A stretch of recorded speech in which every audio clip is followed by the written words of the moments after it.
కానీ ఈ వెంకట్ అనే పర్సన్‌తో తన మీద ఒక రాంగ్ ఇంటెన్షన్స్‌తో మీరున్నారని, ఈ వెంకట్‌కి అలా వెంకట్ వచ్చి తనకు అప్రోచ్ అయ్యాడని చెప్పి ఒక ఎలిగేషన్ ఏసింది.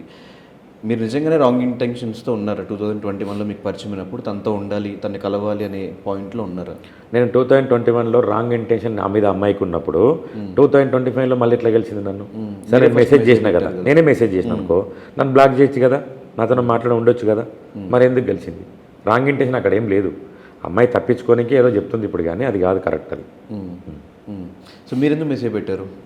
యూట్యూబ్లో చూసిన అమ్మాయిని నేను, ఇట్లా దొంగతనం కేసు ఉంది, అది అల్చల్ అవుతుంది, నేను నార్మల్గా మెసేజ్ చేసిన, హాయ్ అండి ఎలా ఉన్నారని పెట్టిన. అమ్మాయి ఎవరు అని పెట్టింది, నేను వాయిస్ మెసేజ్ చేసిన, ఏమన్నా రిప్లై ఇచ్చింది అమ్మాయి. రిప్లైలో కూడా ఏముంది, మీకు ఆ వాట్సాప్ చాట్ కూడా చూపిస్తే, మీరు నన్ను ఇంకా గుర్తుపెట్టుకున్నారా, మర్చిపోలేదా, నేను దొంగ నమ్ముతున్నారా మీరు అని అన్నది అమ్మాయి. నేను నమ్మనండి, మీరు చాలా ప్యూర్ అండి, గోల్డ్ అని చెప్పిన ఆ టైంలో.